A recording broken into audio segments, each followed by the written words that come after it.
안녕하세요. 포춘보니입니다. 오늘은요, 대만 정부가 TSMC라는 단 하나의 기업을 위해서 무려 38조 원이라는 정말 어마어마한 돈이 흘러 들어갈 수 있는 길을 열어준 아주 파격적인 규제 변화에 대한 이야기를 해보려고 합니다. 자, 그럼 바로 본론으로 들어가 볼까요? 아니, 대체 대만 정부는 왜, 무슨 이유로 이렇게 거대한 자금의 물줄기를 TSMC로 향하게 만든 걸까요? 오늘 그 숨겨진 배경을 저와 함께 샅샅이 파헤쳐 보시죠. 이 이야기의 시작은요, 대만 금융당국이 꼭 풀어야만 했던 아주 답답한 딜레마, 바로 TSMC 소외 현상에서부터 출발합니다. 핵심은 바로 이 TSMC 패시브 소외 현상이라는 개념이에요. 말이 조금 어렵죠? 제가 아주 쉽게 설명해 드릴게요. 이게 뭐냐면 펀드들이 시장의 진짜 성과를 도저히 따라갈 수가 없는 이상한 현상을 말하는 건데요. 왜냐고요? 바로 규제 때문에 시장을 그냥 압도해버리는 1등 주식 TSMC를 펀드에 충분히 담을 수가 없었기 때문이죠.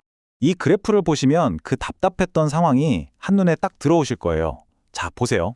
기존 펀드들은 규정상 TSMC를 최대 10%까지만 담을 수 있었어요. 근데 실제 대만 증시에서 TSMC가 차지하는 비중은 무려 40%에 달했거든요. 10%와 40%. 이 엄청난 격차 보이시죠? 이러니까 펀드가 시장 수익률을 따라잡는다는 건 거의 불가능에 가까웠던 거죠. 그래서 대만 정부가 드디어 칼을 빼들었습니다. 이건 그냥 단순한 규제 완화 이런 게 아니었어요. 이건 사실상 TSMC라는 단 하나의 회사를 위한 맞춤형 규칙을 새로 만든 거나 다름없었죠.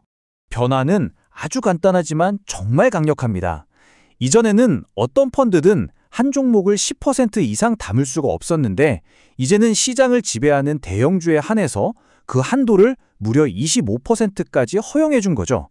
사실상 이 조건에 딱 들어맞는 회사는 TSMC가 유일하니까 이건 뭐 TSMC 특별법이라고 불러도 전혀 이상하지 않겠죠? 25%. 기존 10%에서 2배가 넘게 훌쩍 뛰어오른 이 숫자 보이시나요? 이건 단순히 한도가 늘어난 걸 넘어서 그동안 댐에 꽉 갇혀있던 거대한 자금의 물꼬가 터졌다는 걸 의미하는 겁니다. 그럼 대만 정부는 도대체 왜 이런 결정을 내렸을까요? 여기에는 아주 영리한 세 가지 전략이 숨어 있습니다. 첫째, 펀드 수익률하고 시장 지수 사이의 격차를 없애고요. 둘째, 펀드 매니저가 적극적으로 종목을 고르는 액티브 ETF라는 새로운 시장을 키우기 위해서예요. 그리고 마지막으로 가장 중요한 이유, 자국 내 돈이 해외로 빠져나가지 않고 대만의 심장과도 같은 기업에 투자되도록 꽉 붙잡아두기 위한 거였죠. 자, 이제 이 이야기의 클라이맥스로 가볼까요? 이 규제 변화가 과연 얼마만큼의 거대한 돈의 물결을 TSMC로 밀어넣게 될까요? 시장 전문가들이 추산하는 금액은 무려 38조 원입니다. 이게 어느 정도인지 감이 잘 안 오시죠? 우리나라 대표 대기업 중 하나의 시가총액에 맞먹는 정말 어마어마한 돈이 오직 TSMC라는 한 기업으로 흘러 들어갈 수 있는 길이 열렸다는 뜻입니다. 시장 분석가들의 코멘트처럼 이건 그냥 관심이 좀 늘겠네 이 정도 수준이 아니에요.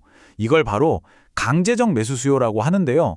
그동안 한도 때문에 TSMC를 더 사고 싶어도 못 샀던 기관들이 이제는 규정에 맞춰서 비중을 채워야 하니까 말 그대로 의무적으로 주식을 사들일 수밖에 없게 된 거예요. 그렇다면 이 거대한 자금 유입이 우리 투자자들한테는 구체적으로 어떤 의미가 있을까요? 이제 기회와 리스크, 마지막으로 한번 점검해 볼 시간입니다. 이 표를 보시면 아주 명확해요. 기회는 분명하죠. TSMC 주가에 강력한 지지선, 그러니까 일종의 내수 방어선이 생기는 거예요. 외국인 투자자들이 막 주식을 팔아도 대만 내부 자금이 든든하게 받쳐줄 수 있게 된 거죠. 하지만 리스크도 뚜렷합니다. 시장 전체가 단 하나의 기업에 너무 의존하게 되는 집중화 리스크가 훨씬 더 커지는 겁니다.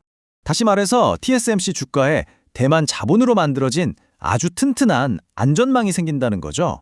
외부 충격에 대한 맷집이 훨씬 강해지는 셈이에요. 하지만 그만큼 쏠림 현상은 경계해야 합니다.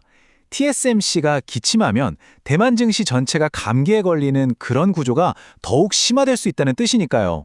한 기업의 운명에 시장 전체가 좌우될 수 있다는 점은 반드시 기억해야 합니다. 자, 이제 이 거대한 파도를 마주한 여러분께 질문을 한번 던져봅니다. 여러분의 투자 전략은 무엇인가요? 이번 정책이 불러온 이 유동성 파티를 예의주시하는 건 분명 아주 흥미로운 일입니다.